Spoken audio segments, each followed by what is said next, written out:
सर्वधर्मस्थापकस्त्वं सर्वधर्मस्वरूपकम् आचार्याणां महाचार्यो रामकृष्णाय नमो रामकृष्णाय नमो यथाग्नेर्दाहिका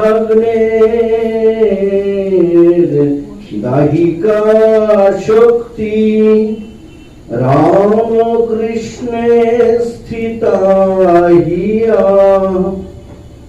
सर्वविद्या स्वरूपं तं शारदां प्रणमाम्यहम् शारदां प्रणमाम्यहम्।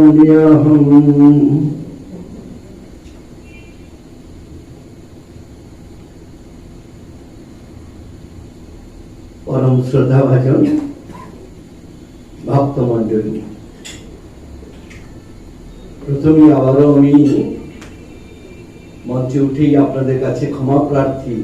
আপনাদের অনেকক্ষণ ধৈর্যের পরীক্ষা দিতে হয়েছে। পরীক্ষাটা ওদের ঠাকুরই নিলেন কিনা জানি না। মোট কথা তার পেছনে কারণ আমি কার্য যাই হোক, সন্ধ্যাবেলায় মঠের প্রেয়ার বাদ দিয়ে আসাটা আমার জন্য একটু কিরকম বিবেকে বাধে। সেজন্য আমি অবশ্যই আমি এই প্রেয়ারের পর অ্যাটেন্ড করার চেষ্টা করব। এখানে আসার বড় আকর্ষণ দুটি। এক নম্বর হলো পূজনীয় জ্ঞানলোকানন্দজি আমাকে পাঠিয়েছেন। সুতরাং জ্ঞানলোকানন্দজির প্রতি যেহেতু আমার ভীষণ শ্রদ্ধা ভক্তি ছিল, কাজী মহারাজ যখন পাঠাচ্ছেন তখন নিশ্চয়ই অত্যন্ত আকর্ষণীয়, না জানি কি এমন জায়গা সেটা দেখতে হবে। আর দ্বিতীয় আকর্ষণ কিন্তু অবশ্যই আমার ভাস্করদা এখানে থাকেন শুনেছি। আমরা হস্টেলে একসঙ্গে ছিলাম সারগাছি রামকৃষ্ণ মিশনে পড়ার সময়। ভাস্করদা আমাদের সেই ছোটবেলার আমাদের মেলামেশা। যদিও আমার সিনিয়র দাদাকে আমার প্রণাম নিবেদন করি। আপনাদের সকলকেই যথাযোগ্য সম্ভাষণ জানাই। ৫৭তম বর্ষের আপনাদের এই বাৎসরিক উৎসবের আজ দ্বিতীয় দিনে ঠাকুরকেই আলোচ্যত আপনাদের বিষয়। আগের দিনে শুনলাম স্বামীজিকে নিয়ে হয়ে গেছে, আগামীকালও আছে মাকে নিয়ে।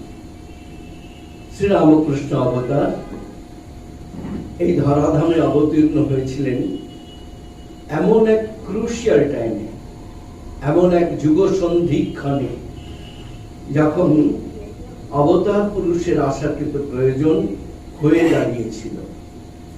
আমরা শাস্ত্রে পাই, শাস্ত্রে গীতাতেই বলছেন যদা যদা হি ধর্মস্য গ্লানির্ভবতি ভারত ইত্যাদি ইত্যাদি। আপনারা শ্লোকটা জানেন। যখনই ধর্মের অভ্যুত্থান হয়, অধর্ম এসে উপস্থিত হয়, সেই ধর্মের পুনঃপ্রতিষ্ঠার জন্য যুগে যুগে অবতার পুরুষ আসেন।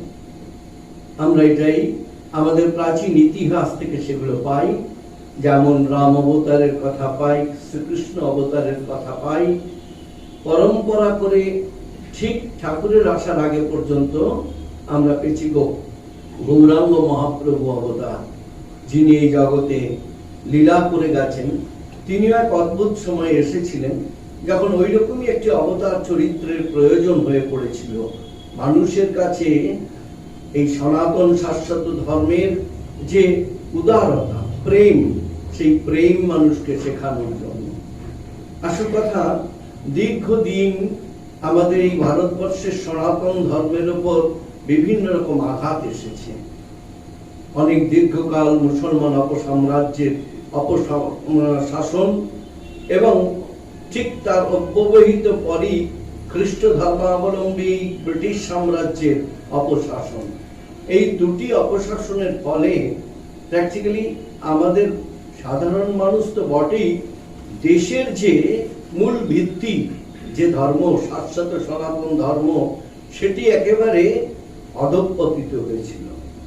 অধঃপতনের কারণ কিছু অংশ তো আমরা দায়ী, আর কিছু অংশ তাদের চাপিয়ে দেওয়া শিক্ষা, নীতি ইত্যাদির ফল। ইসলাম ধর্মাবলম্বীরা তো তাদের সমস্ত দেশ তথা পৃথিবীকেই যেন ইসলাম একটি মাত্র ধর্ম থাকবে, ইসলাম ধর্ম, এই ভাবেই নিজেদেরকে এগিয়ে নিয়ে চলেছেন, আজও চলছেন। ঠিক খ্রিস্ট ধর্মাবলম্বী প্যারালালি কিন্তু তারাও তাদের সেই একই অভিপ্রায়, জগতে একটি ধর্ম থাকবে। এবং আমরা শুনলে অবাক হই, 1897 যে সভায় বিশ্ববিজয়ী বিবেকানন্দ সনাতন ধর্মের আদর্শকে সকলের সামনে উড্ডীন করেছিলেন, সেই সভারও কিন্তু মূল উদ্দেশ্যই ছিল, পেছনে ব্যাকগ্রাউন্ড ভেবেছিলেন এমন কেউ নিশ্চয়ই থাকবে না, স্বভাবতই খ্রিস্ট ধর্মই যে শ্রেষ্ঠ ধর্ম সেটি প্রতিপাদিত হবে। সেই ভাবনা নিয়েই তারা কিন্তু সেই বিশ্ব ধর্ম মহাসভার আয়োজন করেছিলেন 1893-94 সালের দিকে।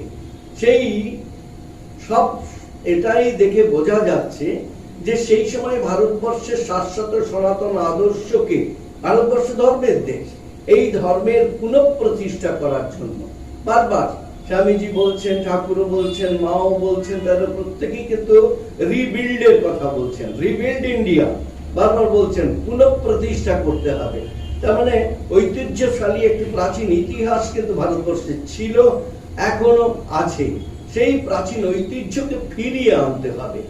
কাজেই এবারের যুদ্ধটা কিন্তু ভীষণ রকমের কঠিন যুদ্ধ হয়ে পড়েছিল।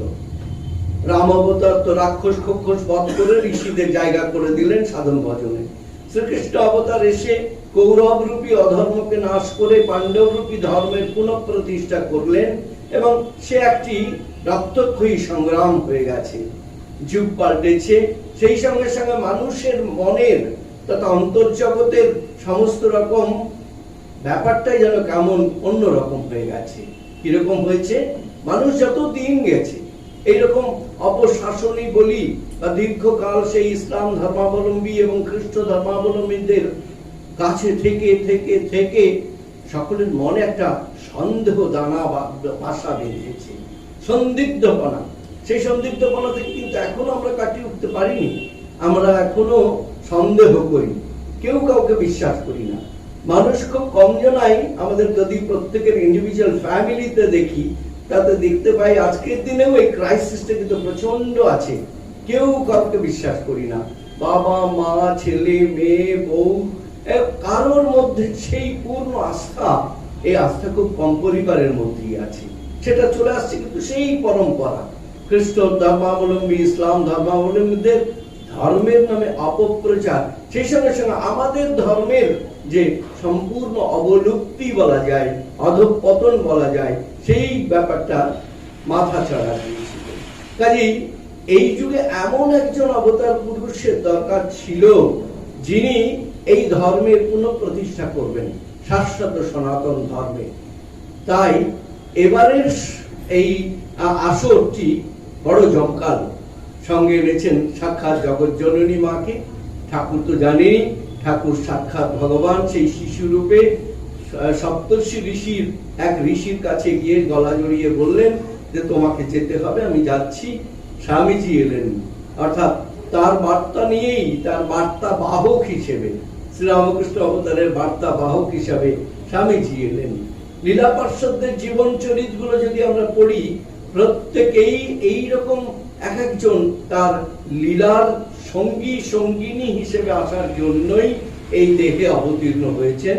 পরবর্তীকালে শ্রীরামকৃষ্ণ অবতার একে একে প্রত্যেককে আইডেন্টিফাই করছেন, তাকে এইরকম জায়গায় দেখেছিলেন, তাকে এই দেখেছিলেন, এইরকম ভাবের জন্য এসেছেন, ইত্যাদি ইত্যাদি। কাজেই এবারে শ্রীরামকৃষ্ণ অবতারের এই যুদ্ধটা বাইরের বহির্জগতের যুদ্ধ নয়, এ কোনো রক্তক্ষয়ী সংগ্রামের প্রয়োজন ছিল না, এটা ছিল বড় বেশি অন্তর্জগতের যুদ্ধ। অন্তর্জগতের যে আমাদের এই সংশয়রূপ রাক্ষস, সেই রাক্ষসকে বিনাশ করতে হবে। আমাদের মধ্যে যে অবিশ্বাস, আমাদের মধ্যে যে অশ্রদ্ধা, মানবিক বৃত্তির যে গুণগুলো, সেই গুণগুলো একে একে লোপ পেতে বসে আমরা সত্যিকারই অমানবিক অসৎ চরিত্রের অধিকারী হয়ে পড়েছি।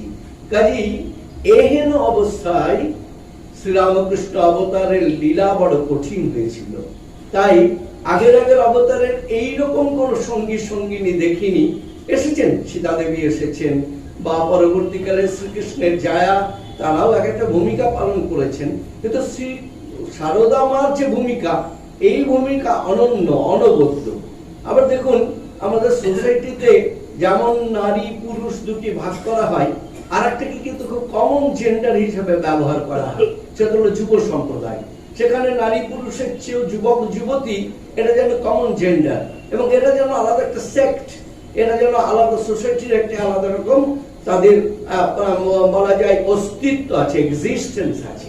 তাই এই এক্সিস্টেন্স কেউ কিন্তু উপেক্ষা করেননি নবযুগের নবঅবতার। তাই তাদেরকেও উপযুক্তভাবে শিক্ষায় শিক্ষিত করার জন্যই স্বামী বিবেকানন্দ রূপী এমন এক ঋষিকে নিয়ে এলেন। তাছাড়া তো অপরাপর আমরা সব জানি যে ত্যাগী সন্তান, গৃহী সন্তান, তাদের প্রত্যেকেই এক একটি অনবদ্য চরিত্র।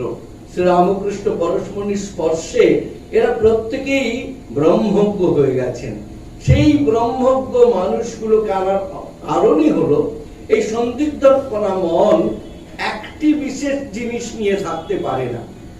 যখনই সন্দেহ আমাদের মনে দানা বাঁধে, তখন আমরাই দেখি কোন জিনিসকে যেন টোটালি অ্যাকসেপ্ট করতে পারি না, তখন পার্শিয়াল অ্যাকসেপ্ট করি। ও এটা ভালো লাগছে না, ওটাই যায়, ওটা ভালো লাগছে না, ওটাই যায়। এমনি ভাবেই আমরা যেমন আমাদের দৈনন্দিন সংসার জীবনেও এমনি ভাবেই নিজেদেরকে বিচলিত করি, স্থির হতে পারি না, স্থিরমতি স্থির বুদ্ধি। আধ্যাত্মিকতার ক্ষেত্রে কিন্তু সেই একই ব্যাপার। তাই শ্রীরামকৃষ্ণ অবতার নিজেও সেই ভাবগুলো যেমন প্রচার করেছেন, সেই ভাবের অনুষঙ্গী হিসেবে এই সমস্ত চরিত্রগুলো নিয়ে এসেছেন। যেখানে রাজা মহারাজের মতো চরিত্র, যেখানে মহাপুরুষ মহারাজের মতো চরিত্র, আবার ওদিকে অদ্ভুতানন্দজির মহারাজের মতো চরিত্র, আবার ওদিকে মাস্টারমশাইয়ের প্রতি চরিত্র, গিরিশ ঘোষ এবং আরো যে সমস্তগুলো লীলা পার্ষদ হিসেবে চিহ্নিত, সেই তারা শুধুমাত্র 16 জন ত্যাগী সন্তান নন, তার বাইরেও যারা গৃহস্থ হিসেবে ঠাকুরের লীলা পার্ষদ হয়েছেন, তাদের প্রত্যেকটি কিন্তু অনবদ্য চরিত্র ছিল। আর এই চরিত্রগুলোর বৈশিষ্ট্যটা যতই আলাদা থাক, তারা কিন্তু একটা সুরে বাঁধা ছিল, একটি তানে, ঐক্যতান ছিল। এ যেন এক অদ্ভুত একটা বলা যায় ক্লাসিক্যাল সঙ্গীতের একটা মূর্ছনা। সমস্ত চরিত্রগুলো একই সূত্রে গ্রথিত ছিল। কি সেই সূত্র, কি সেই তার, যাতে এই সমস্ত চরিত্রগুলো একীভূত হয়েছিল? প্রত্যেকের চরিত্রকে শ্রীরামকৃষ্ণ অবতার তিল তিল করে তৈরি করছেন, এবং তিল তিল করে তৈরি করেই তাদের প্রত্যেককেই ব্রহ্মজ্ঞ পুরুষ করছেন। কিন্তু যাকে যেমন চরিত্রের জন্য প্রয়োজন, তাকে ঠিক তেমনি ভাবেই তুলে ধরছেন, উপস্থাপন করছেন। এবার একটু উদাহরণ দিয়ে এই জিনিসটাকে আর একটু ক্লিয়ার করার চেষ্টা করি। প্রথম কথা হলো, দেখুন শ্রীরামকৃষ্ণ অবতার আমাদের জন্য যা যা বলে গেলেন, আমাদের মানে এই সংসারী মানুষদের জন্য যা যা বলে গেলেন, তা কিন্তু এদের প্রত্যেকের জীবনে প্রতিফলিত হয়েছিল। শ্রীরামকৃষ্ণ অবতার প্রথম অবতার, যিনি বললেন সংসারে থেকেও ভগবান লাভ সম্ভব। আর কোন অবতার কিন্তু বলেনি। শাস্ত্রের কথা হলো, ত্যাগে নৈক অমৃতত্ব মানসু। যদি সত্যি অমৃতত্ব লাভ করতে হয়, ত্যাগ ভিন্ন কোন পথ নেই। নান্যা পন্থা বিদ্যতে অয়নায়।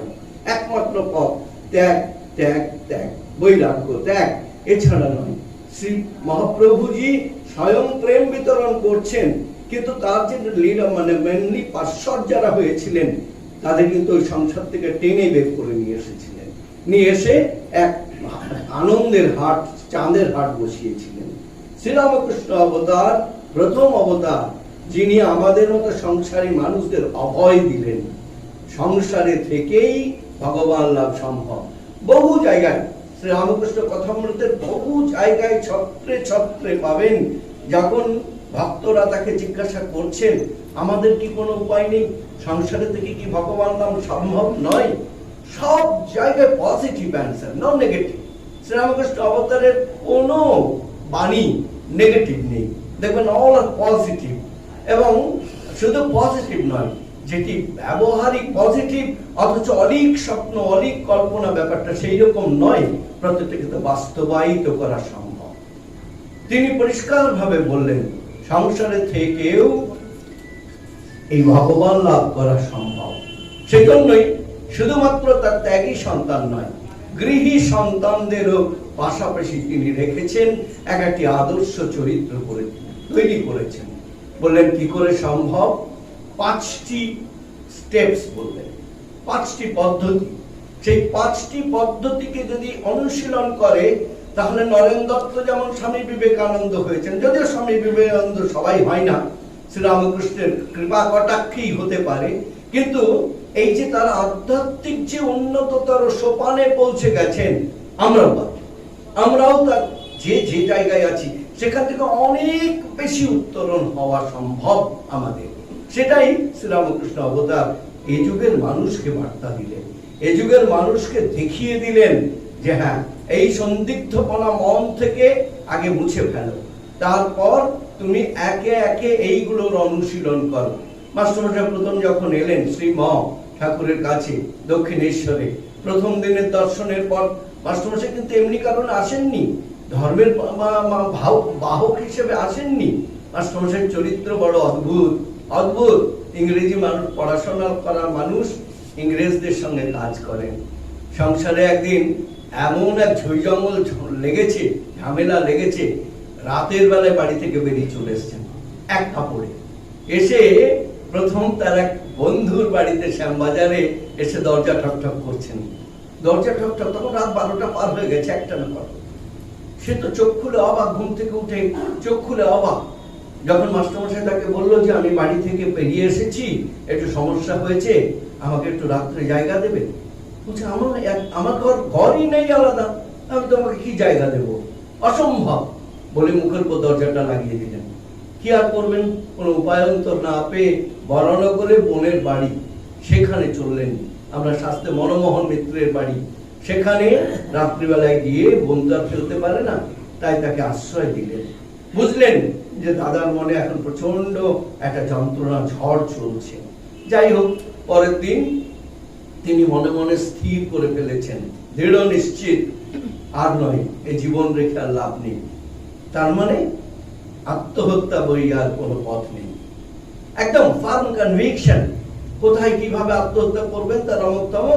এমন সময় তার এক ভাগ্নে এসে বললেন, ওই মনমোহন মিত্রের ছেলে, যে চলো না মামা একবার ঘুরে আসি, একবার এই কাছেই দক্ষিণেশ্বর একটা ঠাকুর বাড়ি আছে, সেখানে কি সুন্দর বাগান আছে, গঙ্গার ধারে, খুব সুন্দর পরিবেশ, চলো না একবার ওখান থেকে ঘুরে আসি। মাস্টারমশাই মনে মনে ঠিক করলেন, বাহ, বেশ তো বাতলে দিয়েছে ভাইয়া, আমার ভাগ্নে ভাইয়া, কি আমি ওখানে দেখবো, তারপরে যেই জোয়ার আসবে ওই এর থেকে গঙ্গায় ঝাঁপ দেবো, ঝাঁপ দিয়ে জীবনটাকে শেষ করে দেবো। তো সেই ভাবনা নিয়েই কিন্তু দক্ষিণেশ্বরে আসেন, এসে বাগান টাগান দেখে খুব তার মন মজে যায়, কিন্তু তার অবিচল এই ধারণা আমাকে সুইসাইড করতেই হবে।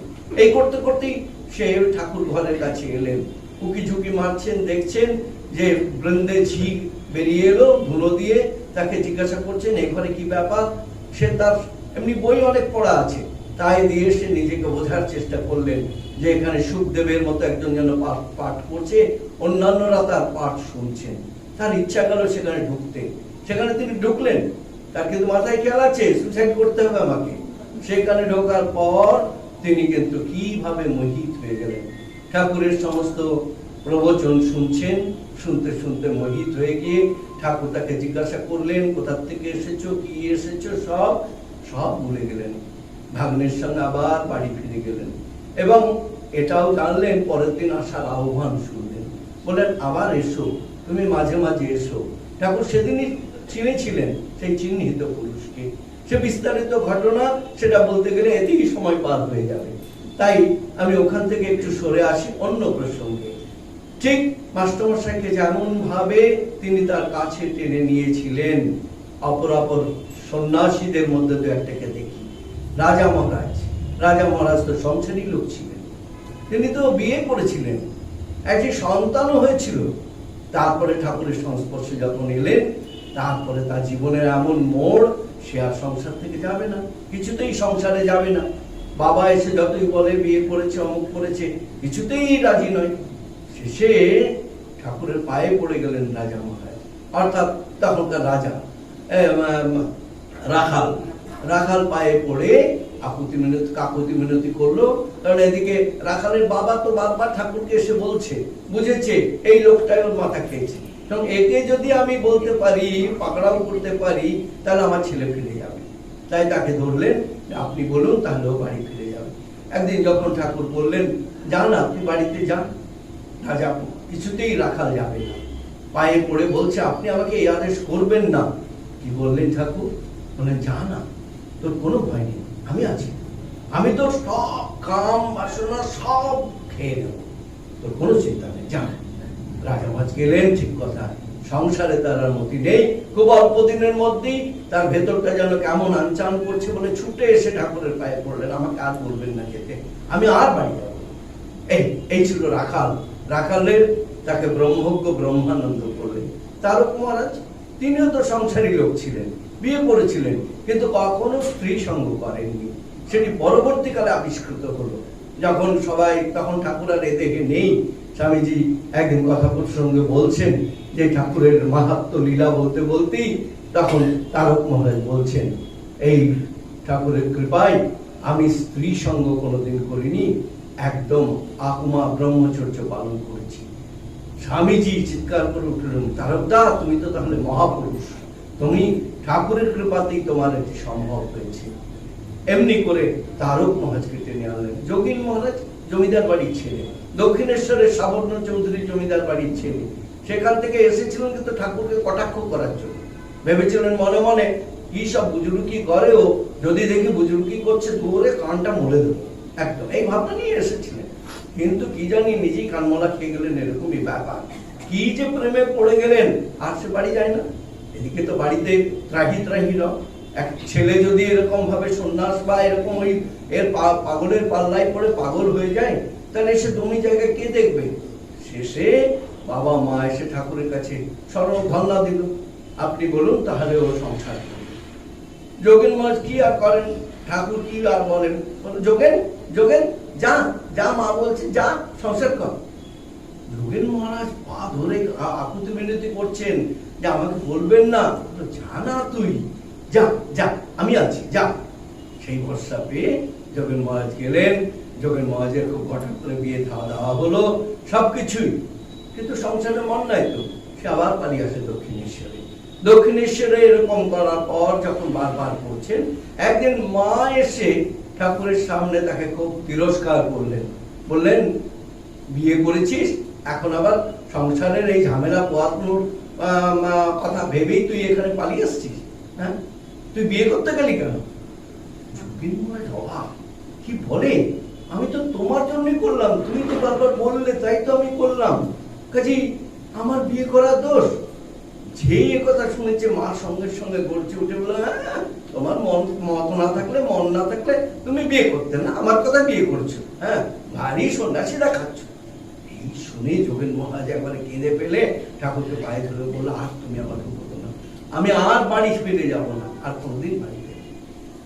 অদ্ভুতানন্দজি সে তো মেষ পালক ছিল, সে রামবাবুর বাড়িতে 5 মাস খাটার জন্য এসেছিল। রামবাবুর স্ত্রী, রামবাবু মাঝে মাঝেই তাকে দক্ষিণেশ্বরে পাঠাতো ঠাকুরকে কিছুদিন নিষ্পত্র দেওয়ার জন্য। তার সেই অন্তর্যামী তিনি চিনেছিলেন, তাই চিনে অদ্ভুত ভাবে তার পরিবর্তন আনলেন। শেষে একদিন রামবাবু যখন এলেন, তখন রামবাবুকে ঠাকুর বললেন, তোমার ওই ছেলেটাকে আমাকে দেবে? রামবাবু বলছি, সে কি, ও তো আমার ঘরে 5 মাস কাটে, আপনার কাছে এসে যদি আপনার সেবা করেছে তো ভালো কথা, খুব ভালো কথা, আসুক না, নিন না। ঠাকুর তাকে প্রথম মার কাছে সেবা কাজের জন্য পাঠালেন, সেই নবদখানার মধ্যে। সেই লাটুকে তিনি ব্রহ্মজ্ঞ অদ্ভুতানন্দ লাটুতে পরিণত করেছিলেন। তার কৃপা কটাক্ষে আমরা এরকম চরিত্রগুলো অদ্ভুত ভাবে পরিবর্তন হতে দেখি। মাস্টারমশাইয়ের জীবনের পরিবর্তন, ইংলিশম্যান ছিলেন, হয়ে গেলেন একেবারে ঋষি কল্পতরু। গিরিশ ঘোষ মদ্যপ লম্পট, শ্রীরামকৃষ্ণের পরশমণির ছোঁয়ায় একেবারে হয়ে গেলেন ভক্তপ্রবর গিরিশ ঘোষ।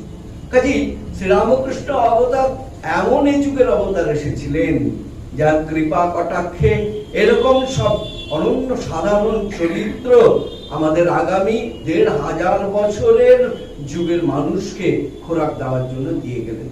কি দিয়ে গেলেন আমাদেরকে, কি অনুশীলন করতে বললেন? এই যে সেই ৫টা পয়েন্টের কথা বলছিলাম, এখনো তাদেরকেও যেটি অনুশীলন করেই সেই জায়গায় পৌঁছেছিলেন, আমাদের জন্য সেই বার্তা রেখে গেলেন। বললেন মনুষ্য জীবনের উদ্দেশ্য ভগবান লাভ। এই ভগবান লাভের উপায় এক, তার নাম গুণ কীর্তন করতে হবে। ভগবানের নাম গুণ কীর্তন করা। সংসার করবেন, বলছে এক হাতে সংসার করো, আর এক হাতে তার নাম গুণ কীর্তন করো। কিরকম ব্যাপার বলছেন, কি সুন্দর বলছে। আমি দেখতাম কামারপুকুরে ওখানে ওই মেয়েরা যখন ঢেকি পাড় দিত, ঢেকির যে চালটা কেড়ে দেয়, মানে অর্থাৎ ঢেকির যে এটা পড়ে যেখানে, সেইটাই সে কিন্তু খুব অ্যালার্ট। সে জানে ওই ঢেকিটা যদি হাতের উপর পড়ে হাত ছেঁচা হয়ে যাবে। সে অ্যালার্টলি ঠিক তালে তালে ঠিক চালটা কেড়ে দিচ্ছেন। তার সঙ্গে সঙ্গেই বলছেন, খদ্দেরের সঙ্গে কথাও বলছে, তার সঙ্গে সঙ্গেই সে কিন্তু শিশু, তার কোলের বাচ্চা শিশুকে সে দুধ খাওয়াচ্ছে। এই যে একসঙ্গে তিনটি কাজ করলেও তার মনের অধিকাংশটা পড়ে আছে কিন্তু ওই হাতে নেহায়ের ওপর। ঢেকির যে যেটি মাসুল হাতে পড়লে পরে হাতটা থেতলে যাবে, সেই দিকেই বেশিরভাগ মন রেখে তিনি বাকি কাজগুলো করছেন। কাজে একসঙ্গে এরকম কাজ করা যায় যে রাধে সে চুলো বাঁধে, মায়েদের সেই সুন্দর কথা, সেটি কিন্তু শ্রীরামকৃষ্ণ অবতার বললেন তার নাম গুণগান করতে হবে। সংসার করো, সংসারের জন্য এই নামের কিছুটা মনের কিছুটা অংশ রেখে বাকিটা নাম গুণ কীর্তন করো। এক। ২ নম্বর কি বললেন, সংসার বড় জটিল, আপনারা হাড়ে হাড়ে জানেন। সেই সংসারের জটিলতা থেকে বেরোতে গেলে সত্যিকারেরই মাঝে মাঝে ঠাই নাড়া হতে হয়, নির্জন বাস করতে হয়। নির্জন বাস, এই নির্জন বাস বলতে গেলে বলে সংসারের মধ্যে তো সবসময় সংসারের কথা, সংসারের কথার বাইরে বলুন তো আপনারা কতটুকু সময় পান সংসারের বাইরে কথা বলবেন, ভগবত তত্ত্ব বাড়িতে আলোচনা করবেন? পরিবেশই নেই। নানা রকম ঝই জঙ্গল ঝামেলার মধ্যে থেকে থেকে মাঝে মাঝে অতিষ্ঠ হয়ে যেতে হয়।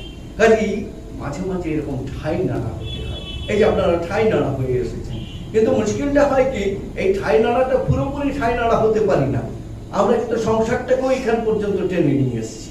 তাই মাঝে মাঝে সংসারের গল্প করি আমরা, মাঝে মাঝে ওর সংসারের খোঁজ খবর নিই। এইসব করে এই জায়গাটাকে বরং কিরকম যেন একটা কলুষিত করে ফেলছি। এই পবিত্রতার মধ্যে যেন অপবিত্রতাটাকে আমরা ঢুকিয়ে দিচ্ছি। নির্জন বাস বলতে যাতে নির্জনে বসে একান্তে ভগবানের চিন্তা করা যায়, সংসারের সেই আবিলতা মলিনতাকে দূরে ঠেলে দিয়ে সেই তার কথা ভাবতে হবে। এটাই ঠাকুরের নির্দেশ। ২ নম্বর নির্দেশ ছিল নির্জনতা বাস, নির্জন বাস। এক হলো তার নাম গুণ কীর্তন করা, ২ হলো নির্জন বাস, ৩ নম্বর হলো সাধু সঙ্গ করা। এই সাধু সঙ্গ সম্বন্ধে বড় আমাদের মধ্যে একটু গোল পাখি আছে, আমরা যেন গুলিয়ে ফেলি। সাধু সঙ্গ আসলে ওই প্রেমেশানন্দজি মহারাজ, তিনি ব্রহ্মজ্ঞ পুরুষ ছিলেন, তিনি একটি সুন্দর কথা বলতেন। বলতেন সাধু সঙ্গ বলো, সাধু সঙ্গ কি অত সোজা? সাধুর পিছন পিছন ঘুরলে তো সাধু সঙ্গ করা হলো না। যদি তার লটবহর বয়ে নিয়ে বেড়াও, আমি খুব সাধুর সঙ্গ করি, বলছে না, এটা সাধুর সঙ্গ নয়। সাধুর পিছনে ঘুরছো তাতে তোমার কি, আর সাধুরটা কি? কিছুই না। যদি তুমি সাধুর দেওয়া নির্দেশ, সাধুর দেওয়া তোমাকে যে পথ নির্দেশ, সেটিকে পালন করে নিজেকে পরিবর্তন করতে পারো, তবেই কিন্তু সাধুর সঙ্গে ফল। শাস্ত্র সেটা বলছে, শিষ্য যাবে সমিত পানি নিয়ে গুরুর কাছে গিয়ে তার শাস্ত্র অনুসন্ধিৎসা জানাবে, জিজ্ঞাসা জানাবে এবং গুরুর কাছ থেকে তার পথ নির্দেশ পাবে। এই যে এটাই হলো ঠিক ঠিক সাধু সঙ্গ। আর এই সাধু সঙ্গ মানে সন্ন্যাসীর সঙ্গ করতে হবে না। সাধু মানে হলো যিনি সৎ ভাবে নিজের জীবন যাপন করেন, সৎ চিন্তা, সৎ কর্ম, সৎ ভাবনা করেন, তিনি কিন্তু সাধু। কাজে আমাদের সংসারের মধ্যে এরকম বহু মানুষ আছেন যাদের সেই অসাধারণ অনবদ্য চরিত্র, যারা প্রত্যেকেই কিন্তু সাধু, এমনকি সন্ন্যাসী তুল্য। মাস্টারমশাইয়ের চরিত্র কম ছিল নাকি? কোন সন্ন্যাসীর চেয়ে কম? গিরিশ ঘোষের পরবর্তীকালে চরিত্র কলুষিত পাঠটা বাদ দিন, সেই পাঠটা বাদ দিলে পরবর্তীকালে গিরিশ ঘোষের চেয়ে ভক্তি শ্রদ্ধা পার্শ্বিকে বাঁচানা ঠাকুর নিজে মুখে বলছেন, এ কি কম নাকি? প্রত্যেকে। সুরেন মিত্র ঠাকুরের রসদদার ছিলেন, আসলে মদের ব্যবসা করতেন। উনিও সেই গেছিলেন ওই রকম ভাবে ঠাকুরকে বুজরুকি ভাবে ভেবে নিয়ে শায়েস্তা করতেন, নিজেই শায়েস্তা হয়ে তার গোলাম হয়ে ফিরে এলেন।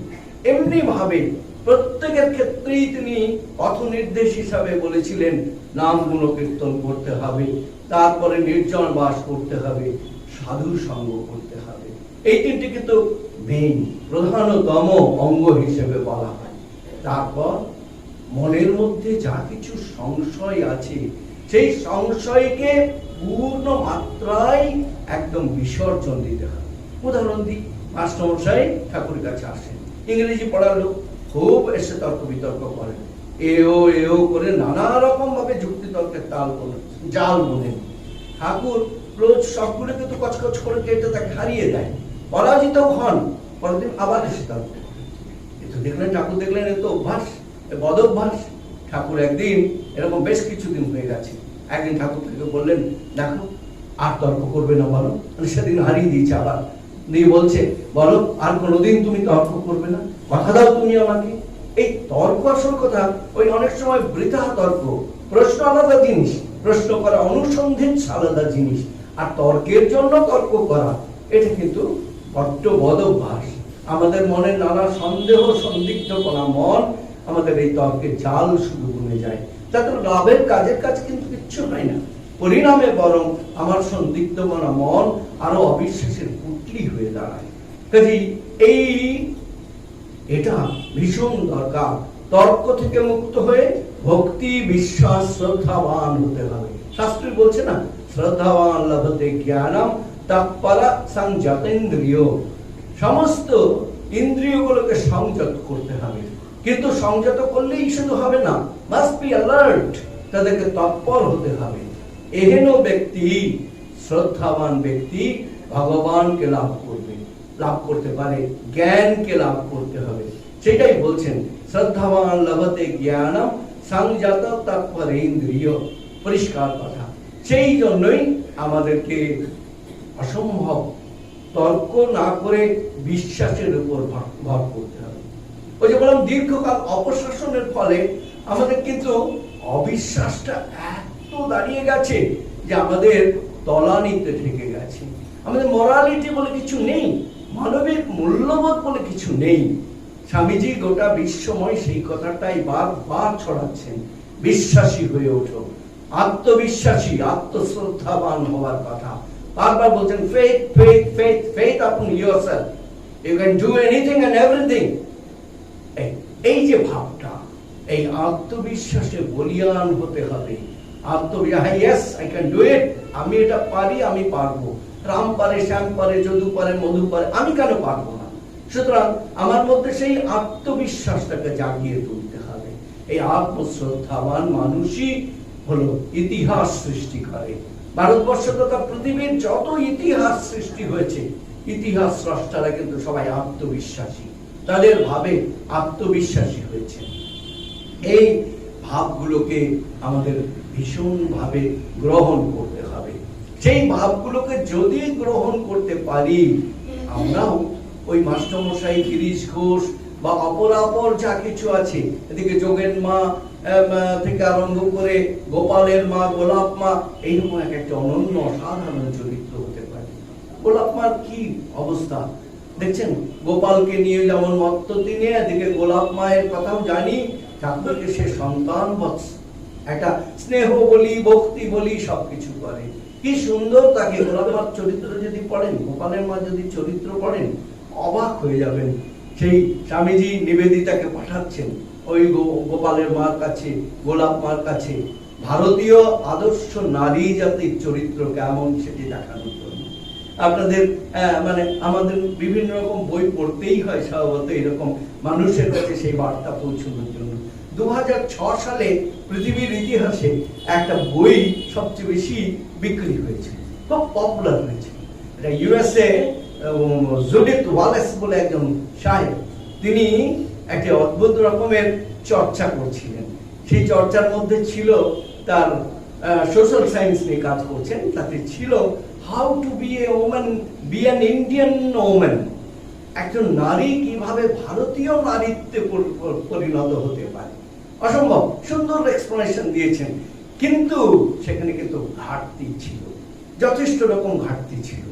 ভারতীয় ভাবনায় সে নারীকে দেখে, ভারতে সে তথাকথিত পাশ্চাত্য ভাবের নারীকে সামনে রেখেই ভারতীয় নারীকে তুলনা করতে গিয়ে দেখাতে চেষ্টা করেছেন ভারতীয় নারীরা অশিক্ষিত, ভারতীয় নারীরা ওই পুরুষ শাসিত সমাজে অবহেলিত, নিপীড়িত, তাই ওই রকম মুখ বুজে সহ্য করে যায়। না, তা নয়, মোটেই তা নয়। আমাদের সীতা সাবিত্রী দময়ন্তী থেকে আরম্ভ করে প্রাচীন ইতিহাস যা বলে এবং শ্রীরামকৃষ্ণ মা চরিত্র যা, তাতে কিন্তু সেটা প্রমাণ করে না।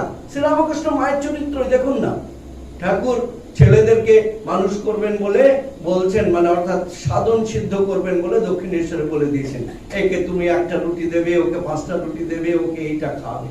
মা কিন্তু তাদের ছেলেদেরকে ধরে ধরে খাওয়াচ্ছেন। যখন এরকম পরিস্থিতি, একদিন এরকম অবস্থা দেখছে, ঠাকুর দেখছেন, লক্ষ্য করছে ওরা ঘুমোচ্ছে রাত্রিবেলায়, ধরেছে, কিরে ঘুমোচ্ছিস, তার মানে বেশি খাবার খেয়েছিস? কাচুমাচু করে বললো, হ্যাঁ বেশি খাবার। কে খাওয়ালো? কি করে খেলি? তো বললাম যে কম করে খেতে। তো মা দিয়েছে, কি আর করবো, সোজা মার কাছে কমপ্লেন। ঠাকুর এসেছেন, এসে তাকে বলছেন, কি গো তুমি ওদেরকে বেশি বেশি করে খাওয়াচ্ছ, ওদের কি হবে, ওদের জবধান কখন করবে, ওরা ভগবান লাভ কখন করবে? যখন এরকম কথা বলছেন ভারতীয় মা, এই দেখুন এখানে, এটাকে জুডিথ ওয়ালেসের ওই কথাটা প্রযোজ্য।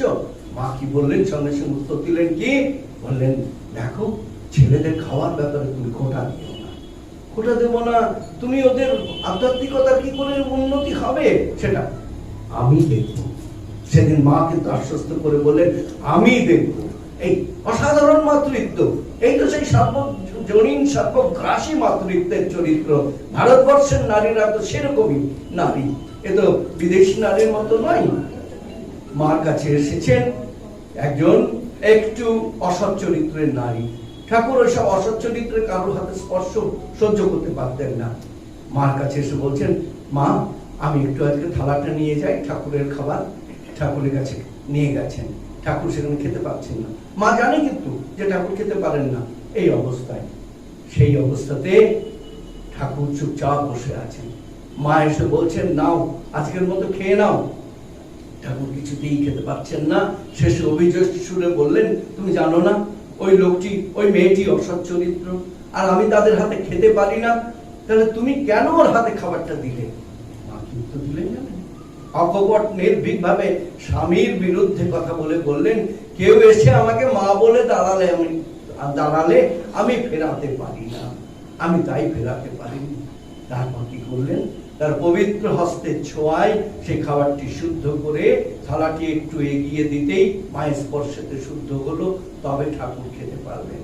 এই তো আমাদের সাক্ষাৎ জগৎজননী ভারতীয় নারীর চরিত্র। এই ভারতীয় নারী কেমন হয়, আমরা একটা ছোট্ট বিদেশি একটা গল্পেতে যাই। এক ভারতীয় মানে যুবক বিদেশে গেছে, বিদেশের একটি মেয়ের প্রেমে পড়েছে। প্রেমে পড়ে যা হয় হাবুডুবু খাচ্ছে। এক সময়ে তার তো আবদারের অন্ত নেই, বহু রকম আবদারের মধ্যে এক সময়ে সেই মহিলাটির আবদার হলো, তোমার মায়ের হৃৎপিণ্ডটা আমাকে উপড়ে এনে দিতে হবে। সে কি কথা, তুমি কি বলছো? আমার মায়ের হৃৎপিণ্ডটা উপড়ে এনে তোমাকে দিতে হবে? এটা তোমার, তবে আমার ভালোবাসা কেমন বোঝা যাবে? বলা, হ্যাঁ আমি তবেই কিন্তু তোমাকে আমি আমার প্রণয় হিসাবে গ্রহণ করব, নাহলে তো আমি জানবো তুমি মাকেই ভালোবাসো, আমাকে ভালোবাসো। কি কঠিন পরীক্ষা। বা সেই ছেলেটি মনে মনে ঠিক করলেন, কি করবেন ভেবে পাচ্ছেন না, হঠাৎ ঠিক করলেন, হ্যাঁ আমি যাব প্রণয়ীর কাছে, আমার শ্রেষ্ঠ ভালোবাসা দেখানোর জন্য মার হৃৎপিণ্ড তো তার কাছে নিয়ে আসবো। সেই ভেবে ছেলে দেশে আসে। ছেলে এসে বৃদ্ধ মার সঙ্গে দেখা করতে, বৃদ্ধা মা তাকে দেখে তো আবেগ আপ্লুত হয়ে গেছেন। আবেগ আপ্লুত হয়ে তাকে কত আদর যত্ন করে খাওয়াচ্ছে।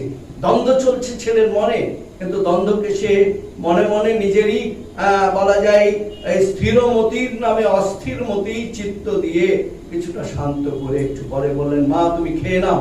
কেন? আমার কাজ আছে। কেন রে বাবা, কি কাজ আছে?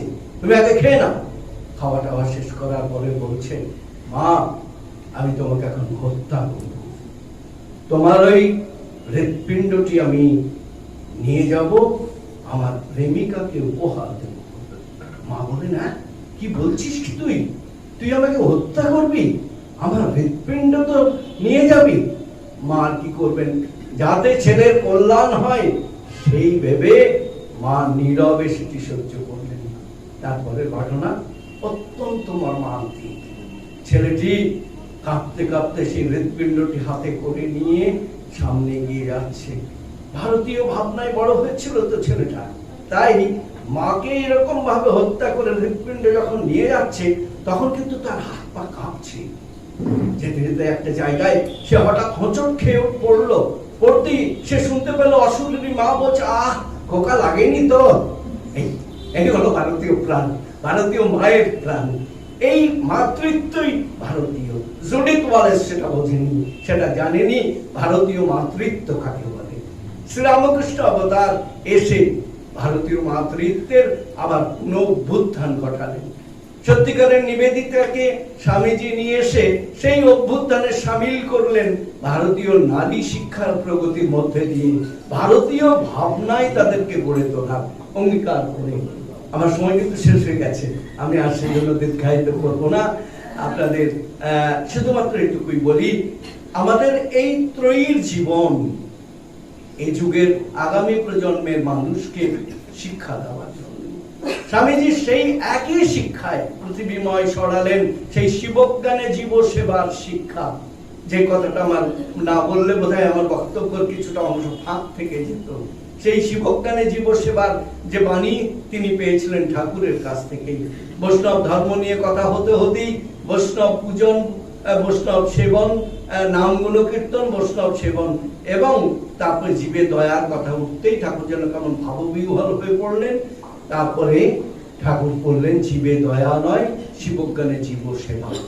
যুগান্তকারী এ যুগের মানুষের মুক্তির পথ নিদান করে গেলেন শিবজ্ঞানে জীব সেবা।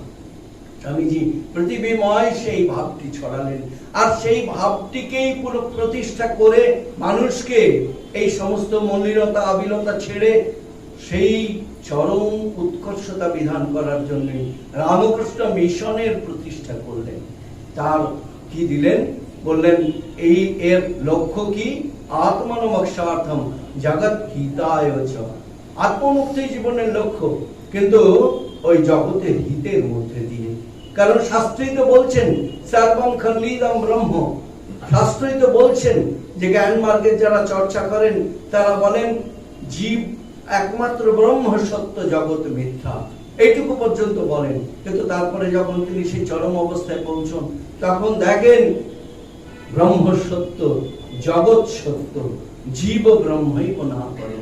তার চর্চা প্রথমে ছিল ব্রহ্ম সত্য, জগৎ মিথ্যা। তারপরেই তার যখন উপলব্ধি হলো, দেখলো এই জগৎ তো তাতেই জোরে আছে, সেই ব্রহ্মেতে জোরে আছে, এ তো তারই প্রকাশ এবং বিকাশ মাত্র। তাই তার উপলব্ধি শেষ স্তরে পৌঁছে তিনি বললেন ব্রহ্ম সত্য, জগৎ সত্য, জীব ব্রহ্ম ছাড়া কিছু নয়। সেই ব্রহ্মেতে উপনীত হওয়ার জন্যই স্বামী বিবেকানন্দ এই বাণী পৃথিবীময় ছড়িয়ে দিলেন। কিন্তু এটা কিন্তু ঠিক, স্বামী বিবেকানন্দ সেই বাণী মানে বলা যায় ইন্টেলেকচুয়াল লেভেলে ছড়িয়েছেন ঠিক, প্র্যাকটিক্যাল ইমপ্লিমেন্টেশন কিন্তু স্বামীজির সেইভাবে করে যাওয়া সম্ভব হয়নি। ঠাকুর নিজে করেছেন, স্বামীজি করেছেন, করেননি তা বলবো, কিন্তু স্বামীজির এই ঘোষণার পর প্রথম সেবা কাজ শুরু করলেন তারই গুরু ভাই স্বামী অখণ্ডানন্দজি মহারাজ। ওই মহুলাতে প্রথম তার সেবা কাজ এই শিবজ্ঞানে জীব সেবা। এটাই হলো এই যুগের মহামন্ত্র, এই যুগের মূল মন্ত্র। কাজী এই মূল মন্ত্রকে ধরেই এই যে আগের যে চারটি কথা বলেছেন তারপর, আর সেই সঙ্গে সঙ্গে এই যে শিবজ্ঞানে জীব সেবা, 5টি পথের কথা বললাম, 5টি উপায়, সেই উপায়ের মধ্যেই এই শিব সেবা, শিবজ্ঞানে জীব সেবার যে তত্ত্ব, সেই তত্ত্বটিও অত্যন্ত প্রণিধানযোগ্য। আপনাদের সকলকেই এতক্ষণ ধৈর্য ধরে শোনার জন্য আমার আন্তরিক কৃতজ্ঞতা ও শ্রদ্ধা নিবেদন করি। কর্তৃপক্ষ যারা আমাকে এই ঠাকুরের কথা বলার সুযোগ দিয়েছেন, তাদের প্রতি আমার সশ্রদ্ধ নমস্কার জানাই। আপনাদের যথাযথ যোগ্য সম্ভাষণ জানিয়ে আমার আজকের এই শ্রীরামকৃষ্ণ বাক্য পুষ্পাঞ্জলির ইতি টানি। ওম শান্তি শান্তি শান্তি। হরি ওম তৎসৎ। শ্রীরামকৃষ্ণার্পণমস্তু।